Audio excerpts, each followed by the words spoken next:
তারা আমাকেও ডিক্লেয়ার করেছে, তাকেও দিয়েছে। আমি এটা নিয়ে যেন তারেক রহমানের সাথে কথা বলতেছিলাম। উনি তখন আমাকে বললেন যে আপনার নির্বাচনের প্রার্থিতা নিয়ে কী সব প্রশ্ন তৈরি হয়েছে, এই জন্য একটা ডামি ক্যান্ডিডেট দিলেন। প্রার্থিতার বিষয়ে যে প্রশ্নটা তৈরি করা হয়েছিল সেটা ছিল মেকি। এটা জোর করে তৈরি করা হয়েছিল এবং বিএনপি যিনি প্রার্থী ছিলেন তার পক্ষ থেকে করা হয়েছিল এবং সেই জন্য ফেয়ার ফাউল কিছুই তিনি মানেননি। তারপরে সেটা কোর্টে জাজমেন্ট হয়ে গেছে এবং সেটা জমা দেবার দিনের সকালে রায় হয়ে গেছে হাইকোর্টের ফাইনাল রায়। আমি এটা তারেক রহমানকে বলেছিলাম। উনি বলেছিলেন আচ্ছা তাহলে তো কথা থাকে না। কিন্তু তারপরে যখন স্ক্রুটিনি হলো তখন দেখা গেল সেই প্রার্থী আছেন এবং সেখানে একটা মব তৈরি করলেন। সেই মবের হইচয়ে আমার বগুড়ার প্রার্থিতা বাতিল হয়ে গেল। বাংলাদেশ পাকিস্তান গোয়েন্দা তথ্য আদান প্রদানে 10 বছরের চুক্তি হয়েছে। এর ফলে কি ভারত পাল্টা কোনো অ্যাকশনে যেতে পারে? না, তাদের একসাথে যাওয়ার কী আছে? বাংলাদেশ একটা স্বাধীন রাষ্ট্র। সে তার বন্দি বিনিময় হোক, সে তার সম্পদ ভাগ বন্টন করবার প্রশ্ন হয়। যুদ্ধকালের সময়, স্বাধীনতা যুদ্ধের সময় আমাদের যে অমীমাংসিত বিষয়গুলো ছিল সেই ব্যাপারগুলো যদি পাকিস্তানের সাথে আলোচনার মাধ্যমে নিষ্পত্তি করতে পারে, তাতে ভারতের তো অসন্তুষ্ট হওয়ার মতো কিছু নেই। ভারত এটা বলতে পারে বাংলাদেশ পাকিস্তানের সাথে যদি এমন কোনো চুক্তিতে আবদ্ধ হয় যেটা তার সিকিউরিটির জন্য প্রবলেম হতে পারে, সেটা তারা বলতে পারে। সেরকম কোনো বিষয় তো এখানে হয়নি। তো আমরা প্রত্যাশা করেছিলাম আপনি পার্লামেন্টে যাবেন। এই আপনি যে যেতে পারেননি, এটা নিয়ে আপনার কোনো আক্ষেপ আছে কিনা? না, শব্দটা আক্ষেপ হলে আমি বলবো যে না, আক্ষেপ থাকা তো উচিত নয় আমার। তবে নিশ্চয়ই কষ্ট পেয়েছি। পরিস্থিতিটা এরকম কোনো সময় ছিল না। এমনকি ভোটের আগের দিন পর্যন্ত ওই এলাকার লোকজনকে জিজ্ঞেস করলে কিংবা যদি এখন যান, তাহলে যেই ফলাফলটা সেখানে দেখানো হয়েছে সেটা মানুষের কাছে বিশ্বাসযোগ্য মনে হয় না। আমি খুবই পয়েন্ট ব্ল্যাঙ্ক বলছি, যেই ভোটের ফলাফল ঘোষণা করা হয়েছে, মানে কে জিতলো কে হারলো তাই বলছি না, শুধু আমার যে প্রাপ্ত ভোটের কথা বলা হয়েছে, এটা মানুষকে বললে মানুষ অবাক হয়ে যাবে এইটা কিভাবে সম্ভব। আমি শুধু ভোট সম্পর্কে একটা কথা বলি, প্রশ্নের জবাবটা শেষ করে দেবো। জি।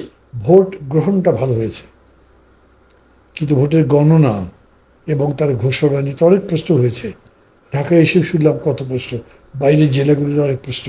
মামলা করেছে অনেক পার্টি, অনেকগুলো মামলা কোর্ট তাদের বিবেচনার মধ্যে নিয়েছিল। সেই কারণে এইটা নিয়ে এরকম বলবো না, মানুষ আমাকে ভোট না দিলে আমি জিতবো কেন, জোর করে তো যেতে যাবে না, সেই আক্ষেপ হবে না। মানুষ ভোট দেয়নি, কিন্তু এত কম ভোট দিয়েছে সেরকম না। এইখানে ভোটে একটা ইঞ্জিনিয়ারিং হয়েছে আমি মনে করি। রাজনীতি পাড়ায় কেউ কেউ বলছে যে আপনি ঢাকাতে এবং বগুড়াতে দুই জায়গায় নির্বাচন করাতে আপনার এই পরাজয়, আপনি কি মনে করেন? না, আমি তো শেষ পর্যন্ত ঢাকা 18-তে ইলেকশনটা করিনি।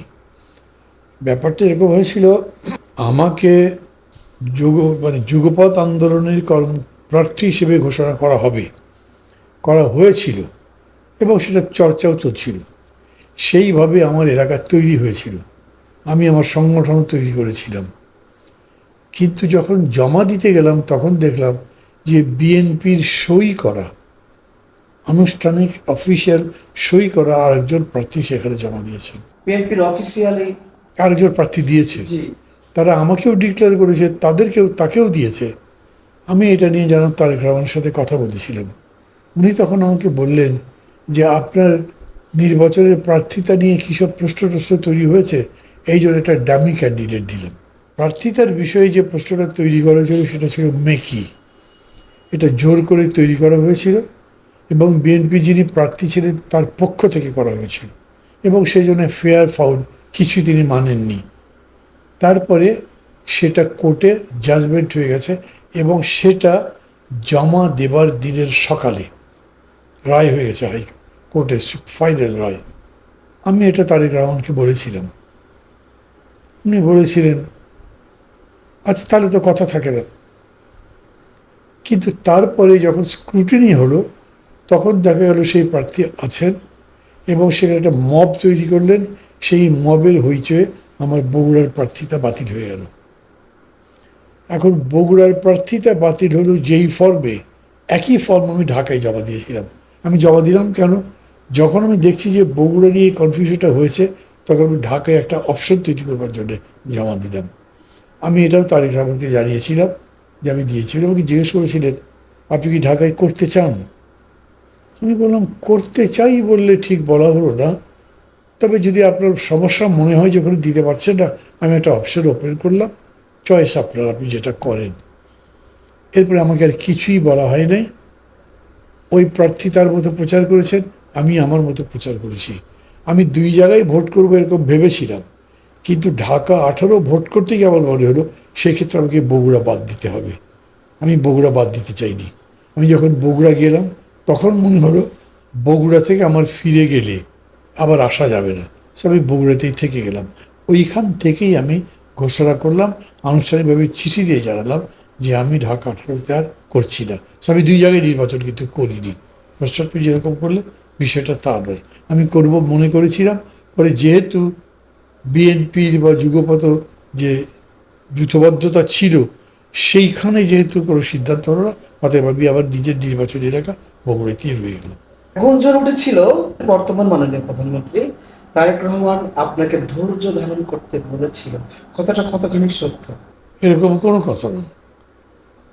একজন সাংবাদিক গিয়ে তার পক্ষে আমাকে জানিয়েছিলেন নির্বাচন না করতে। তখন আমি সিসিউতে, আমার একটু বুকে ব্যথা ছিল, সেটা চেক আপের জন্য গেছিলাম। আমি বললাম যে বর্তমান সময়ে রাজনৈতিক তৎপরতার সবচেয়ে বড় তৎপরতা হচ্ছে নির্বাচন, সেটা কেন বাদ দেব? উনি আমাকে যদি মন্ত্রী বানাবেন তো মন্ত্রী পরে বানাবেন, আর মন্ত্রী আগে ইলেকশন ছেড়ে দিয়ে হতে হবে, মানে আমার মধ্যে দুটো ধারণা কাজ করছিল। এই প্রস্তাবটার কতখানি ভিত্তি আছে, আর এরকম একটা প্রস্তাব কি উনি করতে পারেন আমাকে?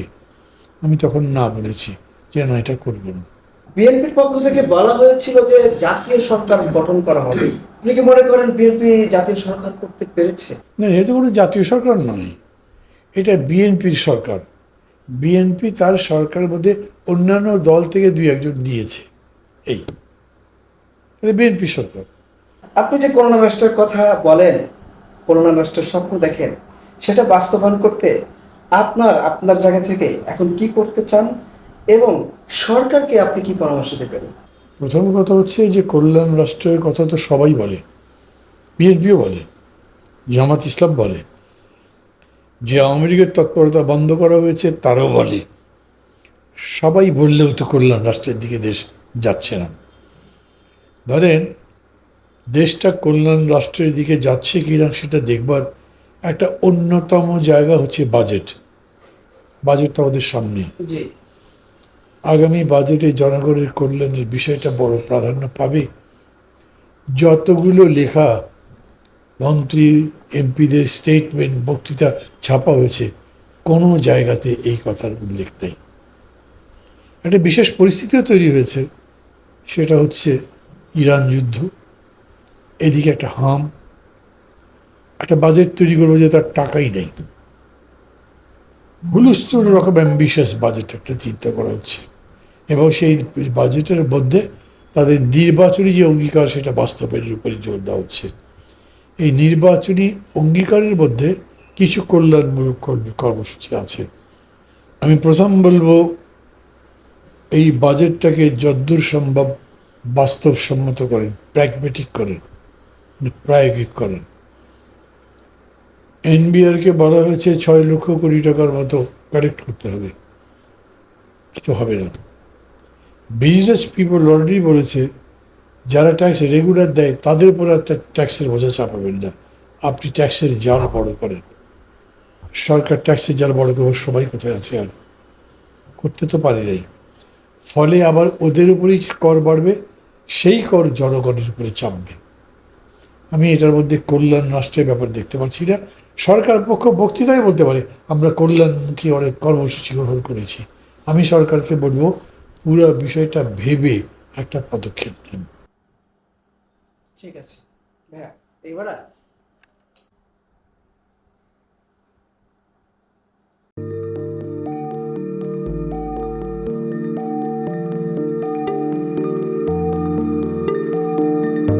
1 জানুয়ারি 2026 ইউটিউব জার্নালিজমের অগ্রদূত changeTV.press সংগ্রাম মুখর 7 বছর পেরিয়ে পা রাখলো গৌরবান্বিত 8 বছরে। এই আনন্দ প্রহরে সবাইকে নিরন্তর শুভেচ্ছা।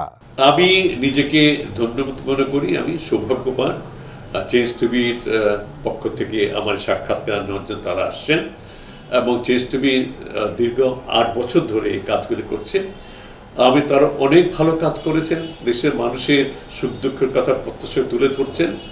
আমার আশা থাকবে চেঞ্জ টিভি সামনের দিকে উত্তরোত্তর আরও সমৃদ্ধ হবে।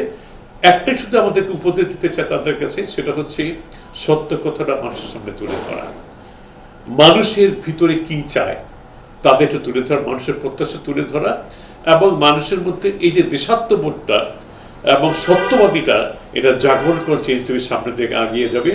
এবং যারা দেশের কথা চিন্তা করে এবং দলমত নির্বিশেষে যে লোকগুলো আছে তারা দেশের কথা চিন্তা করে, দেশের উন্নয়নের কথা চিন্তা করে, কোনো পক্ষপাতিত্ব করে না, তাদের বক্তব্য দেশের মানুষে তুলে ধরা, এই কাজগুলি সামনে এগিয়ে নিয়ে যাবে, এটা আমার প্রত্যাশা। অনেক ধন্যবাদ আপনাদেরকে, দেশবাসীকে, দেশবাসী সবাইকে আমি ধন্যবাদ জানাচ্ছি। changeTV.press এক ফোঁটা হলুদ নেই।